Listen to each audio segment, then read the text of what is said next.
को, पीढ़ियों को, आने वाली पीढ़ियों को भी आप ब्लेस करें। परमेश्वर, आज आप इन सबको अपनी भरपूरी से भरपूर करना चाहते हैं, अपने वचन के ज्ञान से, अपने वचन के प्रकाशन से भरपूर करना चाहते हैं। और आज सीधे सीधे परमेश्वर पिता ये आपसे अपने हृदय में आपके प्रकाशन को रिसीव करेंगे। धन्यवाद देती हूँ पिता, मैं आपको, मेरी भी आप मदद और सहायता करें। जितने लोग भी ऑनलाइन हमें सुनेंगे, देखेंगे, परमेश्वर उन सब पर भी, उनके परिवार और घराने पर आपकी आशीषों को आप एक बारिश की तरह बरसाएंगे। धन्यवाद देती पिता मैं आपको, धन्यवाद, आपका प्यार हमारे लिए काफी है। धन्यवाद देते हैं परमेश्वर, धन्यवाद देते हैं पिता। आमीन, आमीन, हालेलुया।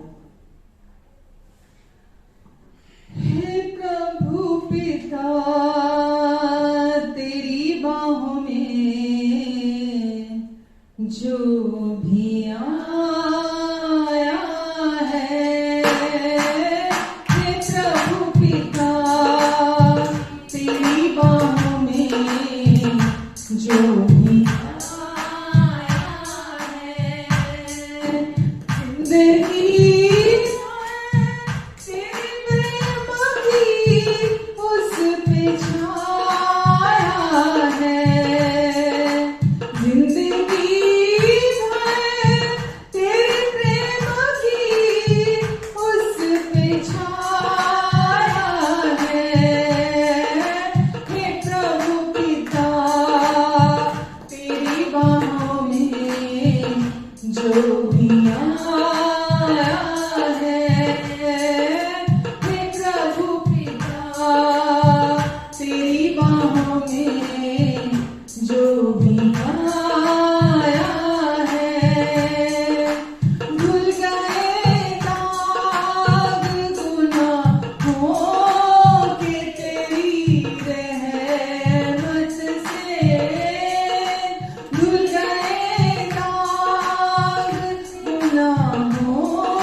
जिंदगी भर आपके प्रेम की छाया उसके जीवन में है, उसके दिल में है, उसके परिवार पर, उसके जीवन में जो कुछ भी है, परमेश्वर आपका प्रेम सब कुछ को पूरा करता है।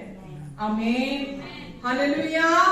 हम धन्यवाद देते हैं प्रभु यीशु मसीह, आपके कारण आज हम पिता के फेवर के नीचे हैं, उनकी कृपा के नीचे हैं। हमेशा के लिए हम योग्य ठहरा दिए गए हैं।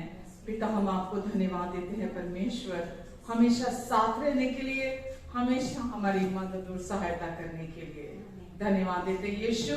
पूरे दिल से हम आपको महिमा देते हैं, धन्यवाद देते हैं, स्तुति देते हैं प्रभु आपको, क्योंकि आप इसके योग्य प्रभु हैं। हालेलुया।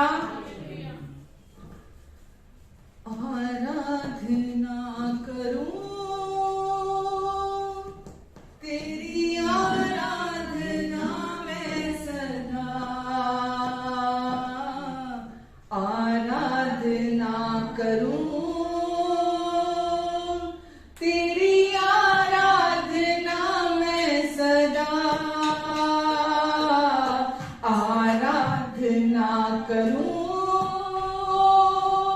तेरी, आराधना मैं सदा, आराधना करूं तेरी, आराधना मैं सदा। राजाओं का राजा यीशु, प्रभुओं का प्रभु यीशु, मेरा राजाओं का राजा यीशु, प्रभुओं का प्रभु यीशु, प्रभुओं का प्रभु यीशु, प्रभुओं का प्रभु यीशु, तेरी आराधना करूं तेरी, आराधना मैं सदा, आराधना करूं तेरी, आराधना मैं सदा। आंसू पोंछने वाला, विपत्ति में सहारा मेरा, मेरा आंसू पोंछने वाला, विपत्ति में सहारा मेरा, विपत्ति में सहारा मेरा, विपत्ति में सहारा मेरा, तेरी आराधना करूं तेरी, आराधना मैं सदा, आराधना करूं तेरी, आराधना मैं सदा।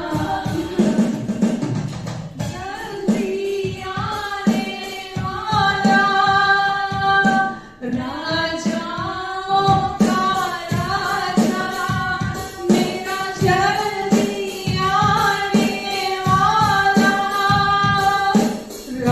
राजाओं का राजा, राजाओं का राजा, राजाओं का राजा, तेरी आराधना करूं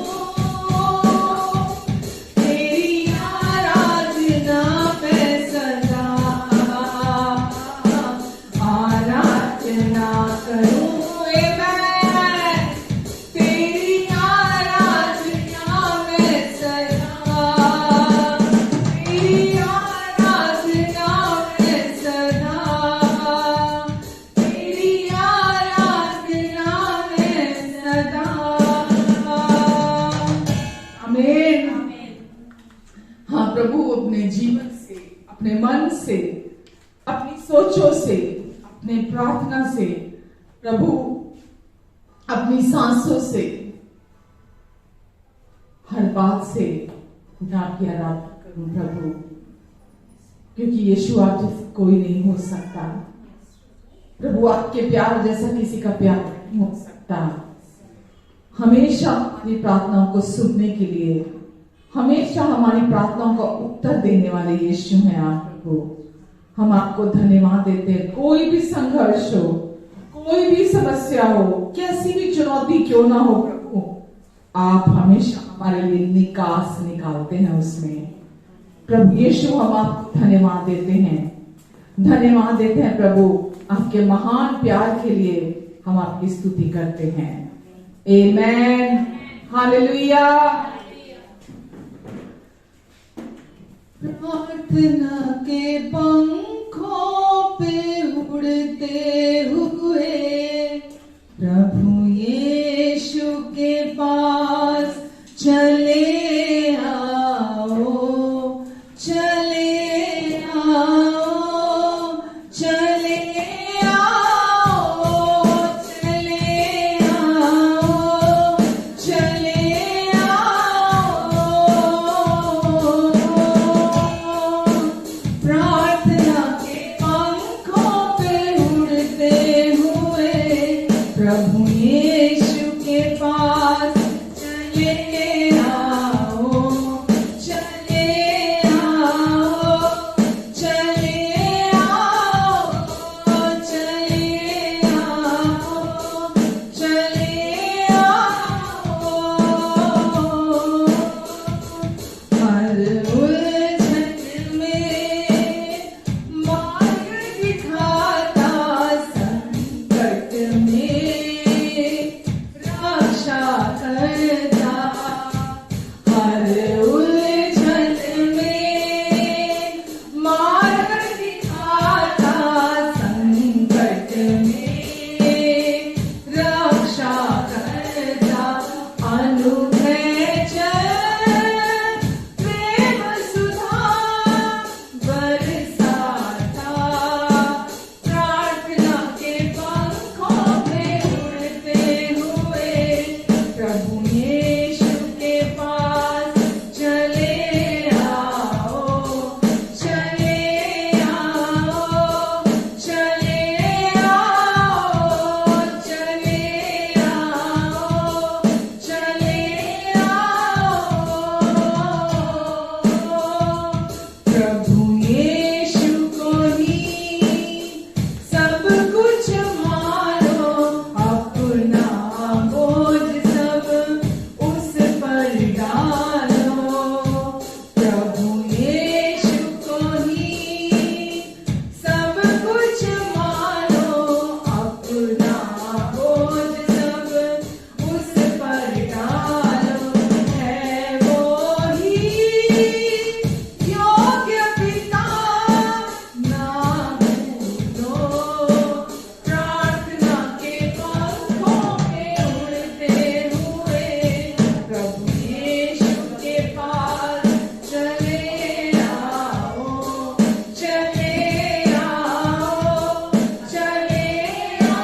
आप हमारा घमंड हैं,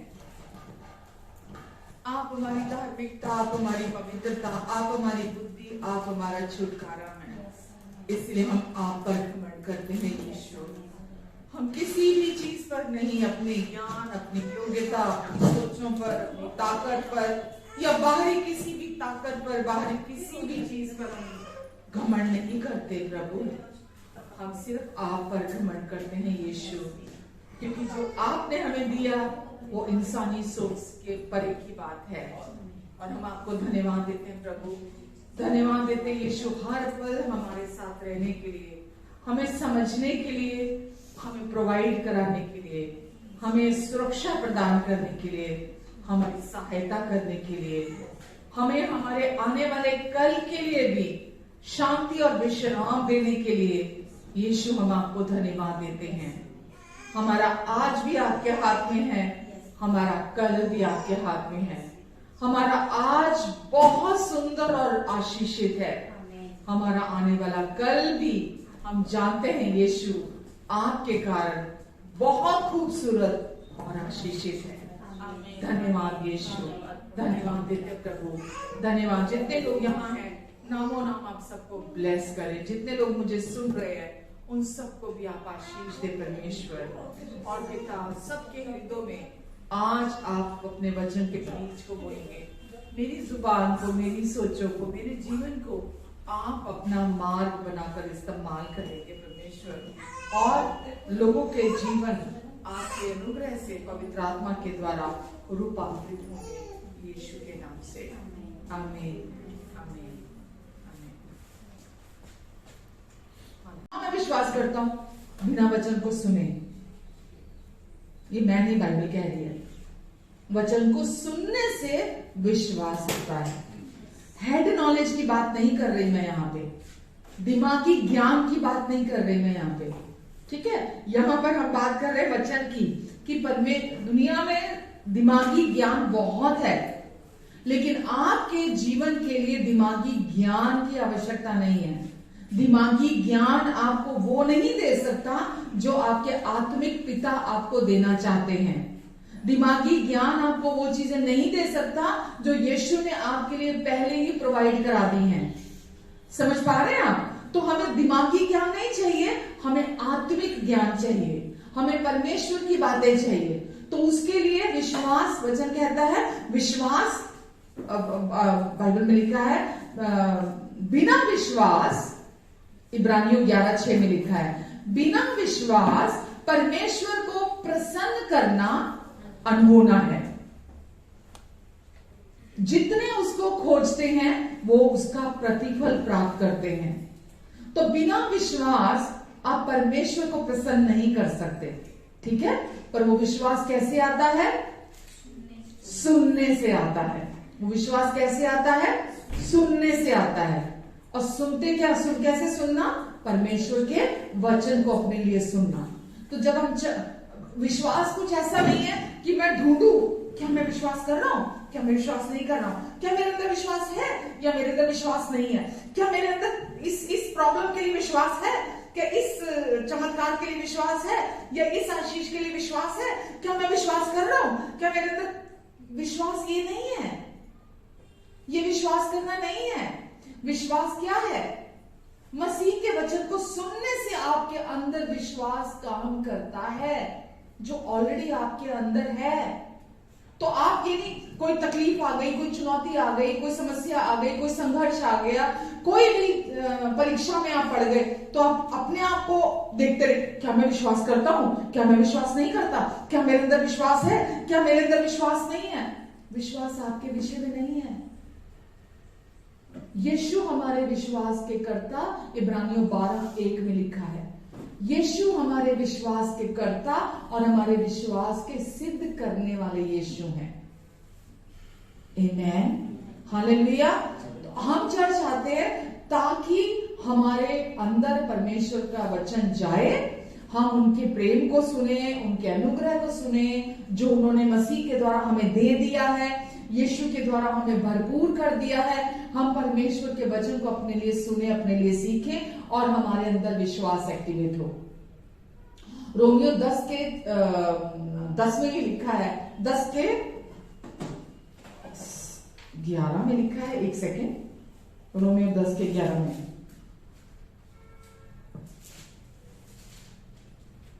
नहीं 10 के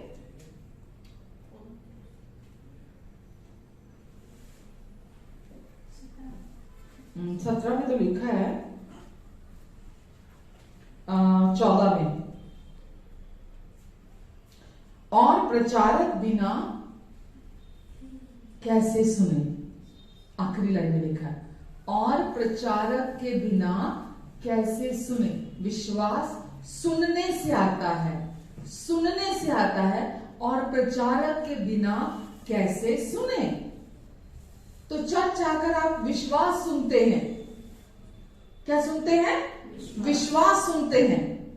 आप परमेश्वर का वचन जब सुनते हैं तो आपके अंदर विश्वास काम कर रहा होता है उस समय पर, और आपके अंदर जो परमेश्वर ने विश्वास डाला है वो विश्वास का आत्मा काम करने लगता है। ठीक है, तो इसीलिए परमेश्वर चाहते हैं हम चर्च में आए, हम कलीसिया में आए, ताकि हम परमेश्वर के वचन को सुने, हम परमेश्वर के वचन को जाने कि परमेश्वर मेरे लिए क्या कहते हैं। परमेश्वर के पास आपके लिए, हम सब के लिए एक भली योजना है। हम सब के लिए परमेश्वर के पास एक बहुत सुंदर भविष्य है। हम सब के लिए परमेश्वर के पास एक सुंदर उद्देश्य है। ठीक है, तो जब तक हम सुनेंगे नहीं परमेश्वर से, पूरे ध्यान से, पूरे दिल से नहीं सुनेंगे, तब तक हम उस योजना में नहीं चल पाएंगे, तब तक हम उस उद्देश्य में नहीं चल पाएंगे, तब तक हम परमेश्वर को नहीं सुन पाएंगे। आमेन, हालेलुया। तो हम आते हैं चर्च में। मैं आज इसलिए ये बात बोल रही हूं कि हम चर्च को हल्का ना लें। आप चर्च, मैंने पिछले हफ्ते भी बोला, आप चर्च नहीं आएंगे ना, परमेश्वर तो भी आपको बहुत प्यार करते हैं। अगर आप चर्च नहीं भी आएंगे तो परमेश्वर इतने अच्छे परमेश्वर हैं, वो इतने अच्छे पिता हैं, वो आपको तो भी प्यार करेंगे। उनका प्यार बिना शर्तों का है। वो आपको अपने बिना शर्तों के प्यार से प्यार करते हैं। उनके प्यार से कभी भी कोई आपको अलग नहीं कर सकता। आमेन, ये गुड न्यूज है, ये अच्छी खबर है हमारे लिए, राइट। लेकिन परमेश्वर क्या चाहते हैं कि हम वचन को सुने, वचन को सीखें, वचन को समझें, है ना, ताकि हम परमेश्वर को और जाने। जब तक आप किसी को जानते नहीं होंगे तब तक आप उस पर विश्वास नहीं कर सकते। जब आप जानेंगे तभी आप विश्वास करेंगे। आपको जब तक पता ही नहीं है कि परमेश्वर कैसे पिता है, आप तब तक उन पर विश्वास नहीं कर पाएंगे। आप समझ रहे हैं मेरी बात को? तो विश्वास वो नहीं है जो मैं कल विश्वास करूंगा, हाँ कल मेरे जीवन में ये हो जाएगा, हाँ परमेश्वर कल मेरे जीवन में ये करेंगे, हाँ ये चीज हो जाएगी, मुझे उम्मीद है मेरे लिए ये चीज हो जाएगी, ऐसा कर देंगे परमेश्वर मेरे लिए। विश्वास वो विश्वास नहीं है। बाइबल हमें बताती है अब विश्वास। कब विश्वास? अब विश्वास। इब्रानियों जब आप देखते हैं 11 के 1 में लिखा है अब विश्वास। हम अब विश्वास करते हैं, इस समय अभी विश्वास करते हैं, और अभी हम अपनी प्रसन्नता को रिसीव करते हैं। हम अभी विश्वास करते हैं, हम अभी अपने चमत्कार को रिसीव करते हैं, हम अभी विश्वास करते हैं, और हम अभी अपने जीवन में परमेश्वर के उद्धार को, यानी कि चंगाई को, सफलता को, समृद्धि को, शांति को, आनंद को, जो कुछ भी परमेश्वर ने हमें मसीह यीशु में आशीषें दी हैं, हम अब विश्वास करते हैं, और परमेश्वर अब इसी समय हमें देते हैं। वचन में लिखा है आज का दिन प्रसन्नता का दिन है। 2 कुरिन्थियों में लिखा है, 2 कुरिन्थियों शायद 6 में लिखा है, आज का दिन प्रसन्नता का दिन है, आज का दिन उद्धार का दिन है। वहां ये नहीं लिखा कि पहले तुम अपने जीवन को बदलो तो कल का दिन तुम्हारे लिए स्वतंत्रता का दिन होगा, कल का दिन तुम्हारे लिए उद्धार का दिन होगा। ऐसा नहीं कहता वचन। वचन कहता है तुम आज विश्वास करो, ठीक है, तो तुम्हारे लिए आज का दिन प्रसन्नता का दिन है, आज का दिन उद्धार का दिन है। क्या विश्वास करो? क्या विश्वास करूं? आप जब वचन सुनते हैं, सबसे पहली बात हम हर संडे क्या बात करते हैं?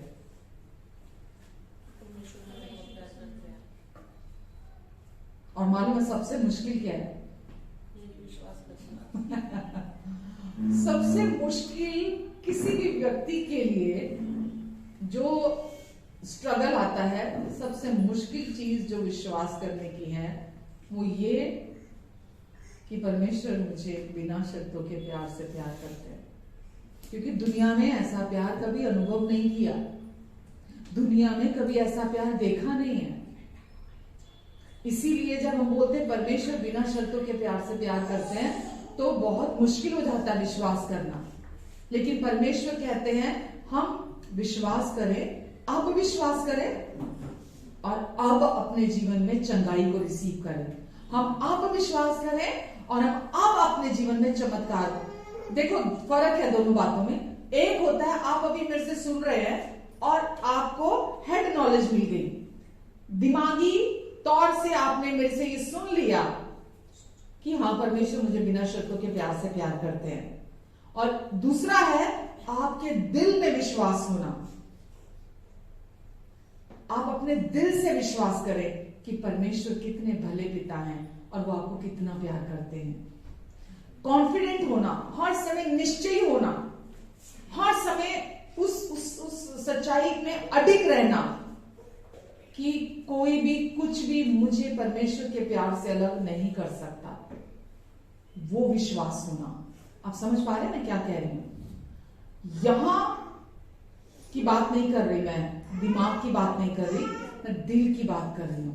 बहुत बड़ा अंतर है इसमें।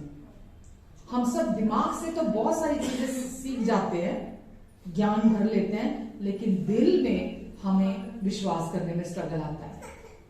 आमेन, समझ रहे हैं? तो विश्वास के बिना परमेश्वर को प्रसन्न करना अनहोना है, क्योंकि जितने उसे विश्वास से खोजते हैं वो प्रतिफल प्राप्त करते हैं।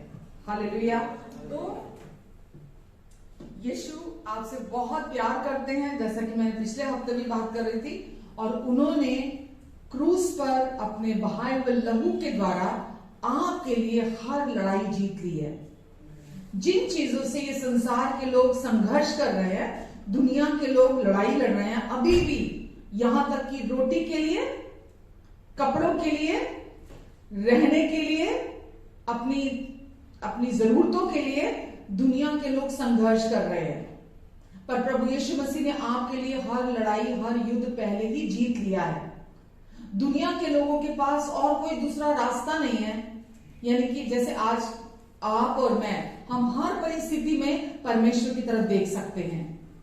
हर हालात में हम परमेश्वर पर भरोसा कर सकते हैं, परमेश्वर पर निर्भर होकर जी सकते हैं। लेकिन दुनिया के लोग वो हर चीज के लिए किस पर निर्भर है? जो संसार में चीजें उपलब्ध हैं, जो संसार में सुविधाएं उपलब्ध हैं, जो भी चीजें संसारिक हैं, वो उस पर डिपेंड रहते हैं। लेकिन आप और मैं, हम परमेश्वर पर पूरी तरह निर्भर रह सकते हैं। हालेलुया। यीशु ने हम बहुत, जैसे मैं पिछले सप्ताह में बोल रही थी, लोग सोचते हैं कि पहले मुझे एक स्तर प्राप्त करना है, फिर मुझे अगले स्तर पर जाना है, फिर मुझे उसके अगले स्तर पर जाना है, फिर मुझे उसके अगले स्तर पर जाना है। दुनिया में ऐसे ही सोचा जाता है ना। हर चीज का एक लेवल है। यहां तक कि परमेश्वर तक पहुंचने के लिए भी लोगों ने स्तर बनाकर रखे हैं। हाँ के ना? कि हर कोई परमेश्वर तक नहीं पहुंच सकता। आपको पहले ये स्तर प्राप्त करने पड़ेंगे, तब आप परमेश्वर तक पहुंच सकते हैं। आपको बहुत धर्म के काम करने पड़ेंगे, आपको बहुत अच्छे काम करने पड़ेंगे, आपको बहुत भले काम करने पड़ेंगे, आपको बहुत सारी आज्ञाओं का पालन करना पड़ेगा, आपको एक अच्छा इंसान बनना पड़ेगा, वगैरह वगैरह वगैरह। ये सब गलत नहीं है, ठीक है, ये सब गलत नहीं है। लेकिन ये सब कुछ आपके परमेश्वर के साथ रिलेशनशिप के लिए और परमेश्वर की सारी ब्लेसिंग्स को आपके जीवन में प्राप्त करने के लिए कोई ऐसा मीटर नहीं है जिसको आपको पूरा करना है। समझ पा रहे हैं आप? कोई ऐसा स्तर नहीं है जिसको आपको उसको पहले मीट करना है, तब परमेश्वर आपके जीवन में वो करेंगे। समझ रहे हैं आप? प्रभु यीशु मसीह के कारण बहुत लोग पता क्या सोचते हैं, वो सोचते हैं पहले मुझे अच्छा इंसान बनना है, पहले मुझे भले काम करने हैं, पहले मुझे ये करना है, पहले मुझे वो करना है, ताकि मेरा परमेश्वर के साथ रिश्ता हो सके। लेकिन वचन हमें बताता है प्रभु यीशु मसीह के द्वारा परमेश्वर के साथ हमारा हमेशा के लिए रिश्ता बन चुका है। अब हमें उस रिश्ते को हर दिन एंजॉय करना है। उस रिश्ते में हर दिन हमें एंजॉय करना है। समझ रहे हैं आप? तो आपको आज रिश्ता नहीं बनाना परमेश्वर के साथ, उस रिश्ते में चलना है आपको हर दिन। कोई भी ऐसा स्तर नहीं है जिसको आपको मीट करना है ताकि आपका परमेश्वर के साथ रिश्ता बन सके। आज आप परमेश्वर की प्रिय संतान हैं, आप परमेश्वर के प्रिय बच्चे बन चुके हैं। परमेश्वर आपके प्रेमी पिता हैं। वो हर समय आपकी चिंता करते हैं, वो हर समय आपकी सारी जरूरतें पूरी करना चाहते हैं, वो हर समय आपकी सहायता करना चाहते हैं, क्योंकि अब आप उनसे बिलोंग करते हैं,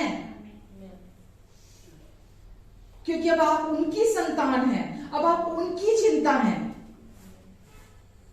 आपकी कोई भी जरूरत हो, कोई इंसान की तरफ आपको भागने की जरूरत नहीं है। मैं आपको ये बात बहुत अनुभव से कह रही हूं। किसी भी प्रकार की हमारी आवश्यकता क्यों ना हो, परमेश्वर के पास हमारे लिए हर समस्या का समाधान है, हर चीज का उपाय है। आपकी पूरी सुरक्षा, आपका सारा जो कुछ भी आपको जीवन में चाहिए, परमेश्वर के पास आपके लिए सब कुछ है।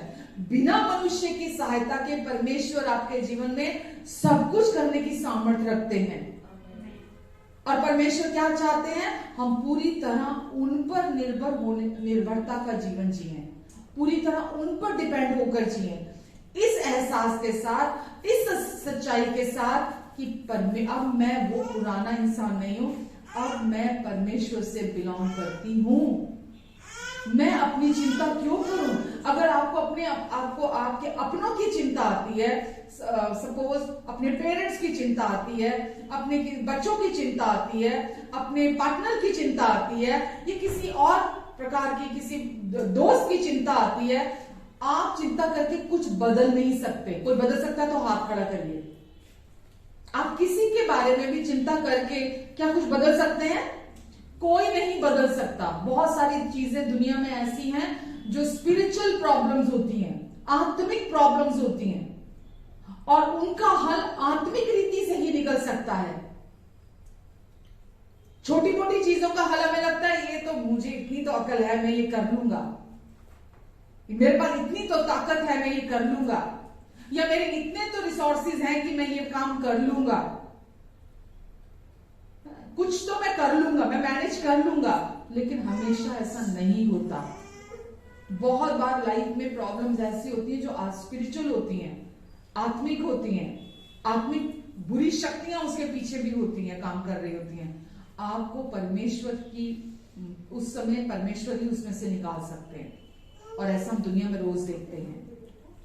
तो अब आपको पहले तो ये निश्चित होने की जरूरत है कि अब आप कौन हैं, परमेश्वर आपके कौन हैं, अब आप किससे बिलोंग करते हैं। आप इस दुनिया में अनाथ नहीं है। अनाथ से मेरा मतलब ये नहीं कि माता पिता नहीं है आपके पास। अनाथ का मतलब ये है कि हमें मालूम है कि कभी कभी ऐसी हमारे लाइफ में जरूरतें होती हैं, ऐसा समय होता है हमारे माँ बाप भी हमारी मदद नहीं कर पाते हैं उस समय पर, हमारे फैमिली भी हमारी मदद नहीं कर सकती है उस समय पर। तो इसका मतलब क्या? इस चीज को मैं कह रही हूं कि परमेश्वर आपको बताना चाहते हैं कि आप अनाथ नहीं हैं। आप इस दुनिया में इस समय परमेश्वर की संतान है, परमेश्वर आपके साथ है, आप यहां अकेले नहीं हैं। आपकी किसी भी प्रकार की जरूरत क्यों ना हो, परमेश्वर आपके प्रोवाइडर हैं। ये विश्वास पक्का विश्वास है। जब तक आपने परमेश्वर के साथ अपना रिश्ता शुरू नहीं किया, आपने उस रिश्ते को जीना शुरू नहीं किया, तब तक आपके अंदर ये कॉन्फिडेंस नहीं आ सकता। Hallelujah, hallelujah. दूसरा कुरिन्थियों 6 जैसा मैंने अभी पढ़ा, उसका 1 और 2 देखेंगे जरा।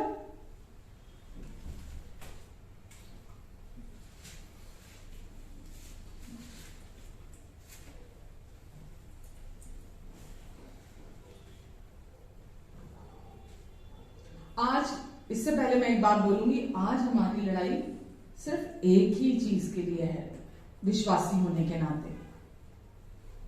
क्या है? बहुत प्लेन एंड सिंपल। परमेश्वर जब आपको बोलते हैं कि तू मेरी है, मैं तुझे प्यार करता हूं और मैं तुझे बिना शर्तों के प्यार से प्यार करता हूं, तो आगे से हमारा रोल क्या है? हर संडे बोलती हूं कि हाँ परमेश्वर, मैं विश्वास करती हूं। हाँ परमेश्वर, मैं विश्वास करती हूं कि आप मुझे बहुत प्यार करते हैं। मैं विश्वास करती हूं, मैं राजी होती हूं आपके साथ। मैंने अपने जीवन में, जब से मैं यीशु में आई हूं, मैंने हर दिन इसे, मतलब ऐसा नहीं कहूं हर दिन तो गलत नहीं होगा, कोई भी चिंता के विचार आए, कोई भी डर के विचार आए, कुछ भी ऐसे समय आया, कोई भी ऐसी सिचुएशन आई, परमेश्वर ने जब भी मेरे दिल में कहा कि प्रतिभा तू मेरी है, तो किसी बात की चिंता ना कर, मैं तेरे साथ हूं, मैं तेरी मदद करूंगा, मैं तेरी सहायता करूंगा। तो आगे से मेरा रोल क्या रहा? हाँ परमेश्वर, हाँ परमेश्वर, मैं विश्वास करती हूँ आप मेरे अच्छे पिता हैं, आप मेरी चिंता करते हैं, मैं क्यों चिंता करूं? जब आप ऐसा करते हैं तो आप बाहरी चीजों को आपके ऊपर हावी होने के लिए आप रोकते हैं। जो विचार, नकारात्मक विचार आपके जीवन में हावी होने के लिए आते हैं, आपके विश्वास में रुकावट पैदा करने के लिए आते हैं, आप उस पर रुकावट लगाते हैं। आमेन। क्या ये मुश्किल है? अगर कोई आपको आई लव यू आके दुनिया में कहता है, आपका पति या पत्नी, कितनी जल्दी हम विश्वास कर लेते हैं, क्योंकि दिखाई देता है ना। उस दिन तो पैर जमीन पे नहीं लगते। अगर पति बुके लेके आ जाए और फूल दे दे, या पत्नी बुके लेकर आ जाए और हाथ में लाके दे दे और आई लव यू साथ में कह दे, तो ऐसा लगता है वाह, सारा वर्ल्ड में मुझे मिल गया, सारी दुनिया मुझे मिल गई, क्योंकि आज मैंने आई लव यू सुना है। मेरे पति ने मुझे आई लव यू कहा है, मेरी पत्नी ने मुझे आई लव यू कहा है, ये किसी ने मुझे आई लव यू कहा है। जबकि वो खोखला हो सकता है, वो शब्द हो सकता है कुछ देर बाद ही नजारे दिखाई देने लग जाएं, ठीक है। लेकिन परमेश्वर जब आपको कहते हैं कि तू मेरा है, मैं तेरा छुड़ाने वाला परमेश्वर हूं और मैंने तुझे छुड़ाया है, तू मेरा है, मैं तुझे प्यार करता हूं, मेरे प्यार पर विश्वास कर, तो उसमें कोई भी बल छल नहीं है,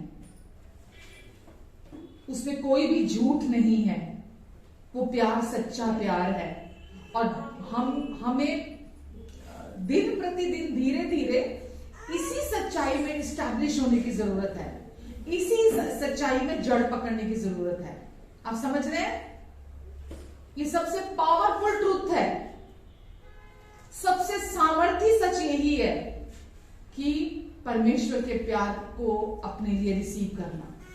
मैं बार बार कहती हूं और दोबारा कहूंगी और आगे भी हजारों बार कहूंगी कि मुर्दा जिंदा होना बहुत बढ़िया है, बहुत बड़ा चमत्कार है, लेकिन परमेश्वर का प्रेम हृदय में रिसीव करना और वो अंकुर वर्ग के बनकर फूटना हमारे अंदर से, उसको बीज के रूप में लेना अपने दिल की भूमि में, और फिर वो हमारे अंदर से फूटना, ये सबसे बड़ा चमत्कार है। ये सबसे बड़ा चमत्कार है। मैंने बोला ना, हम हेड नॉलेज के लिए सुनते रहते हैं। परमेश्वर के प्यार को जब आप अपने दिल में रिसीव करते हैं ना, आप हर चमत्कार के लिए, परमेश्वर की हर आशीष के लिए पूरे तौर पर तैयार होते हैं, क्योंकि आप, बाइबल में लिखा है गलातियों में, विश्वास प्रेम के द्वारा प्रभाव डालता है। जब वो प्रेम हमारे दिल में फूटता है, जाग उठता है हमारे अंदर, तो वो बहुत प्रभावशाली होता है। समझ रहे हैं?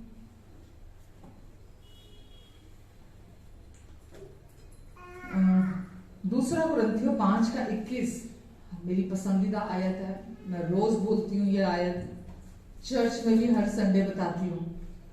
क्या है दूसरा कुरिन्थियों 5:21?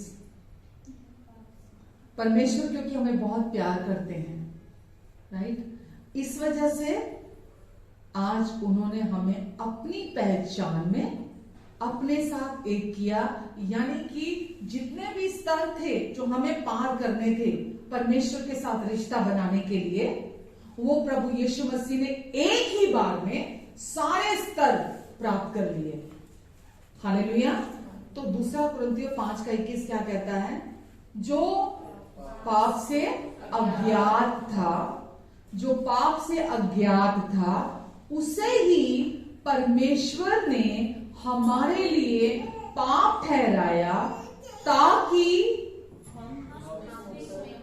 थोड़ा धीरे, ताकि हम उसमें, यानी कि यीशु में, ताकि हम, आप सब जो बैठे हैं, मैं, ताकि हम उसमें परमेश्वर की धार्मिकता बन जाएं।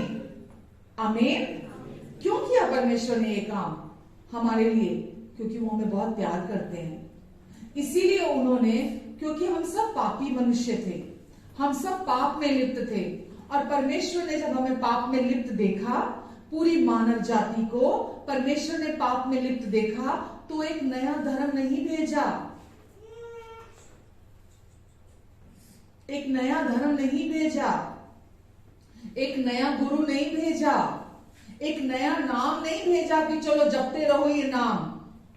जब परमेश्वर ने देखा पूरी मानव जाति पाप में लिप्त है, कोई भी पाप के बिना नहीं है, तो परमेश्वर ने जो पाप से अज्ञात था, यीशु के बारे में लिखा है, उससे ही हमारे लिए पाप ठहराया, ताकि उसमें विश्वास करने के द्वारा हम परमेश्वर की पहचान में, धार्मिकता का मतलब हम बिल्कुल परमेश्वर के साथ उनकी पहचान में एक हो जाएं, और हम परमेश्वर के फेवर के नीचे आ जाएं, परमेश्वर की कृपा के नीचे आ जाएं। आप और मैं, परमेश्वर हमें इतना प्यार करते हैं कि वो चाहते थे हमें, अपने बच्चों को अपने फेवर के नीचे लाना चाहते थे, अपनी कृपा के नीचे लाना चाहते थे। आप समझ रहे हैं? आप अपनी कृपा के नीचे लाना चाहते थे, इसीलिए उन्होंने ये रास्ता निकाला। पापी के लिए पापी मरता तो कोई हल नहीं निकलना था। इसीलिए वचन में लिखा है, यीशु ने कोई पाप नहीं किया था, यीशु पाप से अज्ञात थे, पाप क्या है वो जानते भी नहीं थे।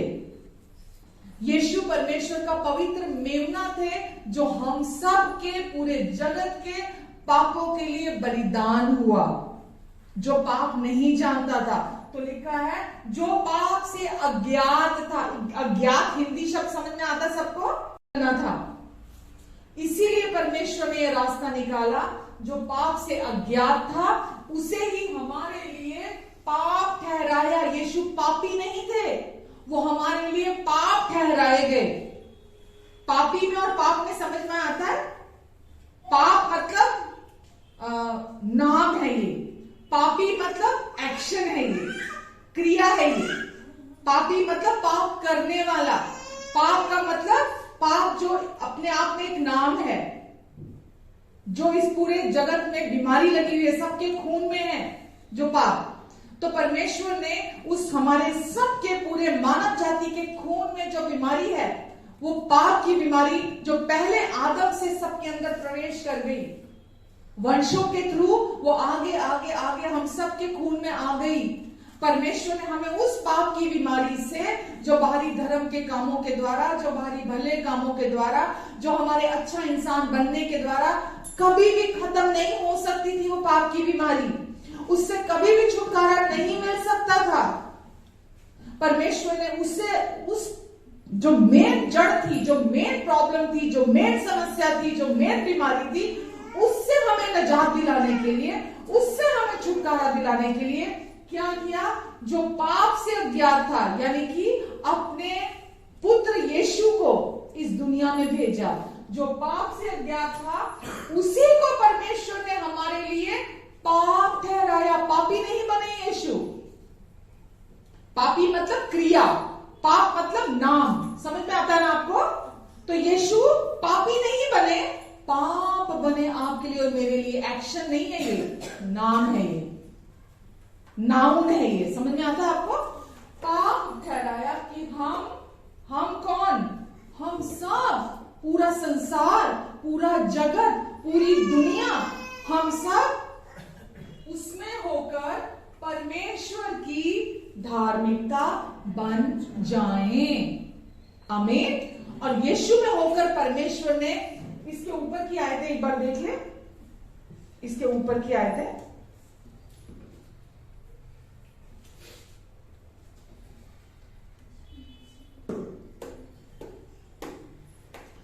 दोबारा से मैं पढ़ रही हूं क्योंकि यीशु ने ये किया है। तो 16 में क्या लिखा है? अतः अब से हम किसी को शरीर के अनुसार नहीं समझेंगे, क्योंकि पाप की समस्या कहां थी? शरीर में थी। कहां थी? शरीर में थी सबके।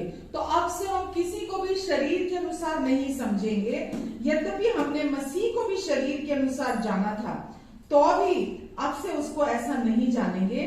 इसलिए यदि कोई मसीह में है तो वह नई सृष्टि है, पुरानी बातें बीत गई, देखो सब बातें नई हो गई हैं।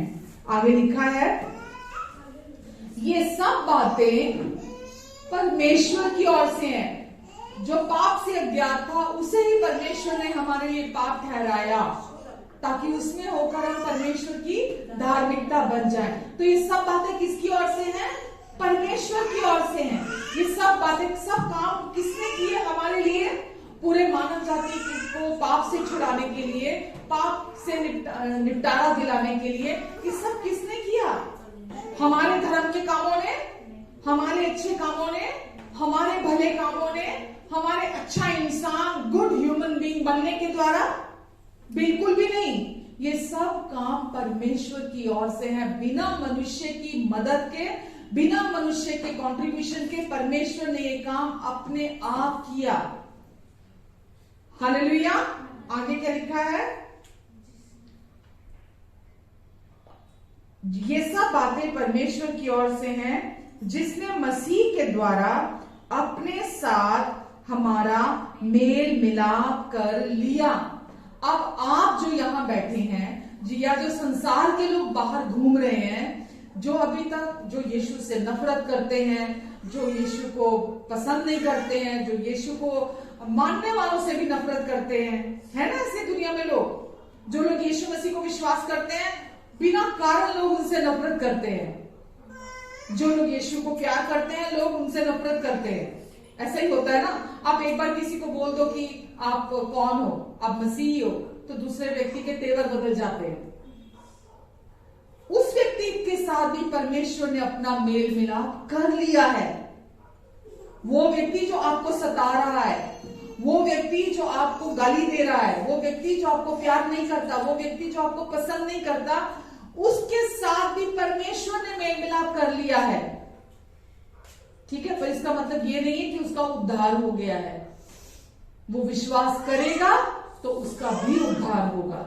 इसीलिए परमेश्वर ने केवल विश्वास को रखा है हमारे जीवन में, कि परमेश्वर ने जगत से ऐसा प्रेम किया कि उसने अपना इकलौता बेटा सारे जगत के लिए दे दिया, ताकि जो कोई उस पर विश्वास करे वो नाश ना हो, अपितु अनंत जीवन प्राप्त करे। यानी कि परमेश्वर के साथ जब तक यहां है, यहां भी रिलेशनशिप परमेश्वर के साथ एक हो जाए, और उसके बाद इस जीवन से परे भी हमेशा के लिए अनंत कालीन तक परमेश्वर के साथ एक हो जाए।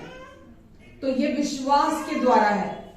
बिना विश्वास के आप परमेश्वर के साथ रिलेशनशिप नहीं बना सकते। बहुत आसान और बहुत ही परमेश्वर ने हमारे लिए उपलब्ध करा दिया इसको, कि हम केवल विश्वास के द्वारा परमेश्वर के साथ रिलेशनशिप बना सकते हैं। हम बोलते हैं, परमेश्वर सुनते हैं, परमेश्वर बोलते हैं, हम सुनते हैं। दोनों तरफ का रिश्ता हमारा परमेश्वर के साथ हो जाता है। क्यों हो जाता है? क्योंकि अब हमारा परमेश्वर के साथ मेल मिलाप हो गया है। और ये आपका काम नहीं है, आपने अपने भले कामों से नहीं किया, ये परमेश्वर का कार्य है। उन्होंने पूरे जगत के साथ, आपके साथ मेल मिलाप कर लिया, यानी कि रिलेशनशिप, रिश्ता आपके साथ बना लिया। अब आपकी मर्जी है, आप अपनाएं, आपकी मर्जी आप ठुकराएं।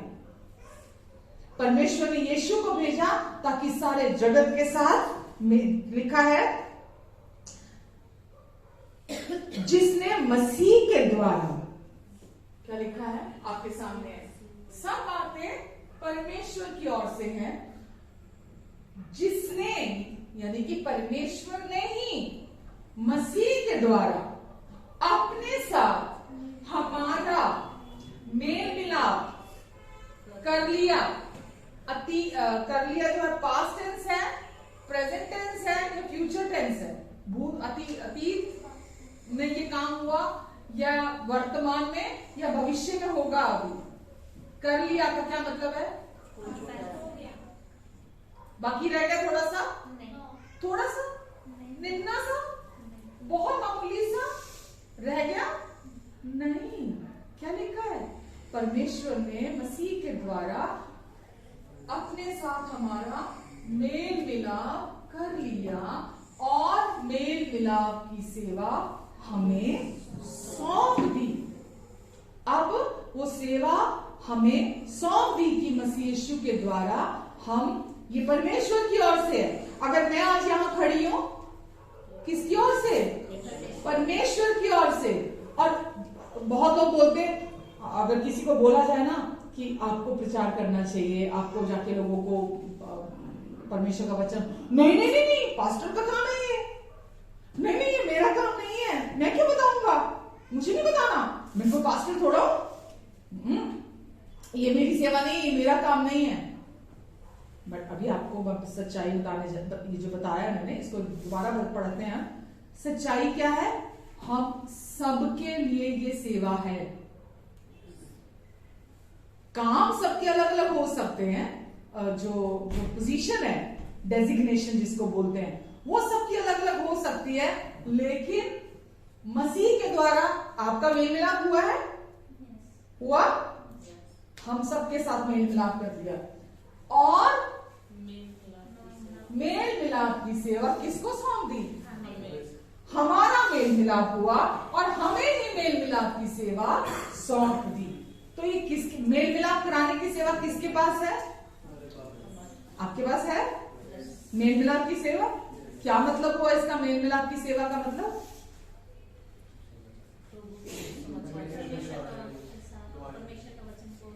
जाके डंडे बनो, ओ नर्क जाओगे, और तुम्हारे को नर्क की आग में डालेंगे परमेश्वर, और तुम्हारे साथ ये होगा, और अगर अन्ना क्या कार्य करिए तुम्हारा उद्धार नहीं होगा। ये मेल मिलाप की शब्द सुनाई दे रहे हैं इसमें? अच्छी खबर सुनाई दे रही है इसमें? कुछ अच्छा है इसमें? क्या है मेल मिलाप के सुसमाज की सेवा? क्या है मेल मिलाप? मेल मिलाप क्या है? मेल मिलाप कि आप जाकर लोगों को बताते हैं कि परमेश्वर उनके कौन है, परमेश्वर ने उन्हें क्या बना दिया है, परमेश्वर ने उनके लिए क्या पूरा कर दिया है, परमेश्वर उन पर नाराज नहीं है, परमेश्वर उन पर गुस्सा नहीं है, परमेश्वर उनसे कोई डिमांड नहीं कर रहे, परमेश्वर उनसे कोई मांग नहीं कर रहे, परमेश्वर ने उनके लिए कोई काम बाकी नहीं छोड़ा कि उनको करना है। आप उनको जाकर बताते कि अब उनका परमेश्वर के साथ मेल मिलाप हो चुका है, परमेश्वर उनके पिता हैं और वो परमेश्वर की संतान बना दिए गए हैं, और वो परमेश्वर के साथ हमेशा के लिए एक कर दिए गए हैं। अब वो परमेश्वर में नई सृष्टि हैं। परमेश्वर ने उन्हें अपने अनुग्रह की बहुतायत से ब्लेस कर दिया है, परमेश्वर ने अपनी आशीषों से उन्हें भर दिया है। आप उनको जाकर ये बताते हैं। तो ये किसके लिए है? पास्टर के लिए। आप कहीं हॉस्पिटल में जाते हैं, आप कहीं स्कूल में जाते हैं, आप कहीं बस स्टैंड में खड़े हैं, आप कहीं मार्केट प्लेस में हैं, आप किधर भी हैं, आप जिसको भी मिलते हैं, कोई भी किसी भी ऐसे व्यक्ति को नहीं मिलते आप जिससे आपकी आंखें मिलती है ना, किधर भी, जिसको परमेश्वर प्यार नहीं करते या जिसके साथ परमेश्वर मेल मिलाप नहीं चाहते। बिना प्रचारक के कोई कैसे सुने?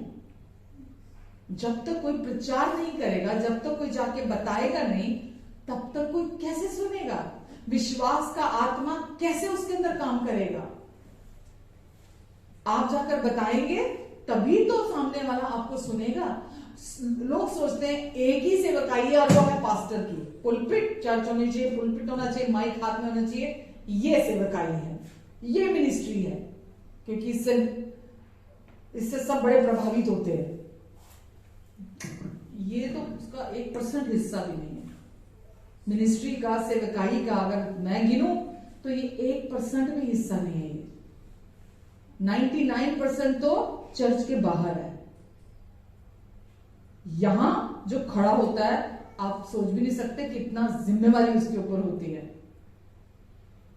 परमेश्वर, देखो, खड़े होकर लाउड स्पीकर की तरह बजना, कहीं से सुनकर, इधर का सुनकर, उधर का सुनकर, इधर बोल देना, कर देना, वो तो कोई कठिन काम नहीं है।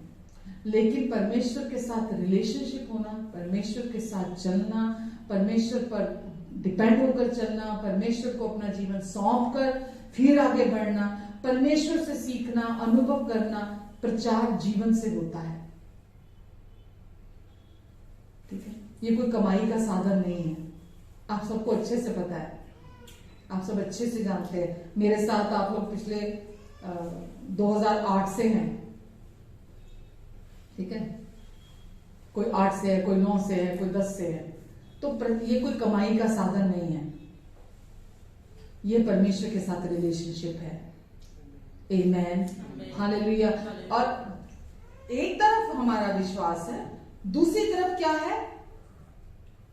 विरोधी, हमारी फीलिंग्स, हमारी भावनाएं, जो विश्वास की सबसे खतरनाक विरोधी है, जो अगेंस्ट खड़ी होती है। तो जब भी हम, हमारे जीवन में विश्वास तो ऑलरेडी अंदर होता है, लेकिन हमारी फीलिंग्स हमारे जीवन में हमें कंट्रोल करने की कोशिश करती हैं। हमारी फीलिंग्स के चलाए से हम चलते हैं, हाँ के ना? आपको मैंने पहले भी बताया, हम 3 भाग के मनुष्य हैं। हमारे हर व्यक्ति के, पुरुष हो, स्त्री हो, बच्चा हो, बुजुर्ग हो, कोई भी हो, त्रिभाग के हम मनुष्य हैं। हमारा सबसे भीतरी भाग होता है हमारी आत्मा, आत्मा का क्षेत्र जो सबसे अंदर है। उसके बाद आता है हमारे प्राण का क्षेत्र, जो कि हमारे मन का क्षेत्र है। वो भाग 2 है। उसमें हमारी इच्छाएं होती हैं, उसमें हमारी भावनाएं होती है, उसमें हमारे पास चुनाव करने की शक्ति होती है। वो हमारा मन का क्षेत्र कहलाता है। और तीसरा आता है हमारा ये बाहरी क्षेत्र, जो हम देख सकते हैं अपनी आंखों से, ये हमारे शरीर का क्षेत्र। ठीक है, परमेश्वर ने हमारे अंदर जो काम किया है, हमारे अंदर जो रूपांतरित पूरी तरह 100% हो चुका है हिस्सा, वो कौन सा हिस्सा है? जो पूरी तरह बदल चुका है, नया हो चुका है, जहां हम नई सृष्टि बन चुके हैं, जहां हमारा वो पुराना इंसान खत्म हो चुका है, जो पाप करने की इच्छा रखता था, जो पाप करता था, जो गलत काम करता था, जो बुरी बुरी चीजें थी, वो हमारा भीतरी मनुष्य था।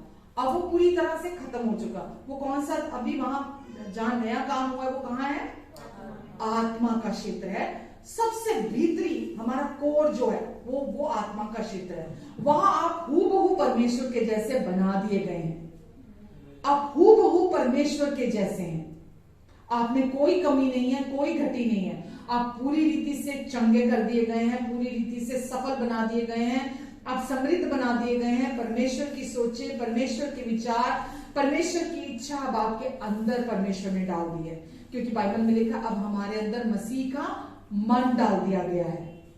ठीक है, तो अब हमारे अंदर सब कुछ नया परमेश्वर ने कर दिया है। उसके बाद आता है हमारा प्राणिक क्षेत्र। ठीक है, जो जहां पर पाप बहुत साल अभी हमारे अंदर रहकर गया है, जैसे, तो अभी वो पुरानी सोचें, वो पुराने विचार अभी भी आ जाते हैं। ठीक है, वो पुरानी इच्छाएं अभी भी कभी कभी उठ खड़ी होती हैं। काम कहां होने की जरूरत है? उसी क्षेत्र में। शरीर तो गुलाम है, शरीर तो कैसे बोलो, एक नौकर की तरह है। अगर आत्मा स्ट्रांग है तो शरीर आत्मा के अनुसार काम करने लगेगा। अगर मन हमारा स्ट्रांग है, स्ट्रांग से मतलब संसारिक बातें, संसारिक चीजें, है ना, लोभ, गुस्सा, चिंता, डर, ये सब भावनाएं होती हैं, पता है आपको? भावनाएं कौन कौन सी होती हैं? गुस्सा भी भावना है, इमोशन है। चिंता भी भावना है, इमोशन है। डर भी इमोशन है ना? ये सब कुछ हमारे इमोशंस होते हैं। चिड़चिड़ापन इमोशंस है। बुरा फील करना इमोशन है। नाराज हो जाना इमोशन है।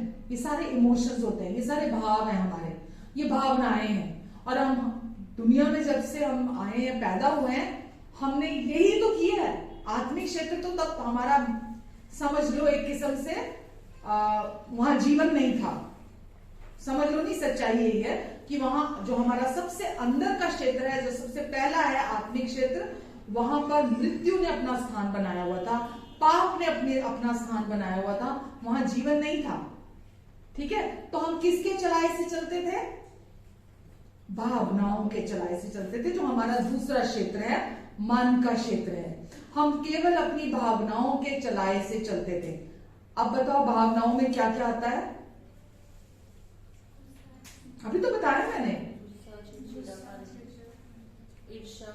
ईर्ष्या, जलन, कंपैरिजन और बुरा मानना, नाराज होना, दूसरों से बहुत उम्मीद करना। और ये आपको समझ में आ रहा है ना भावनाएं क्या होती हैं? ये सब भावनाएं। रोना, रोना तो रोते जाना, रोते जाना, रोते जाना, रोते जाना, ये क्या है? भावना है ना? गंदा महसूस करना, घमंडी होना, है ना? दूसरे को कुछ ना समझना, ये सब क्या है? इमोशंस हैं। और ये कहां है? हमारे मन के क्षेत्र में है। ये सब हमारे मन के क्षेत्र में है।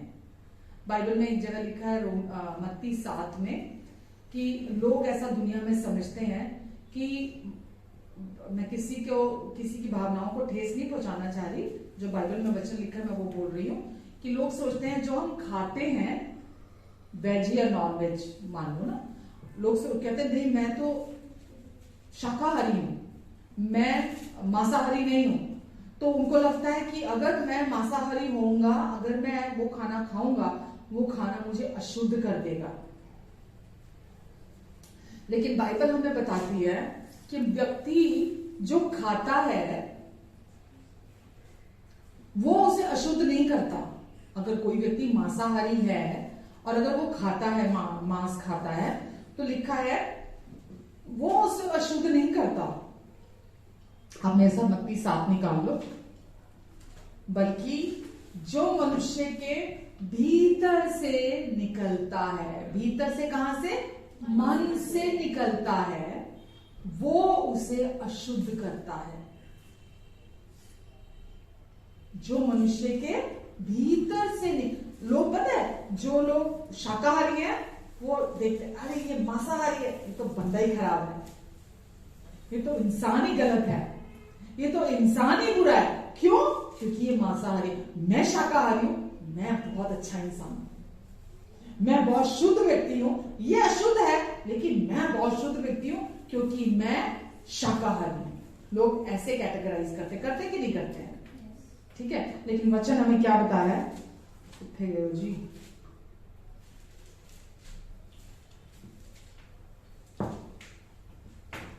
मरकुस 7 होगा, फिर मरकुस 7 होगा।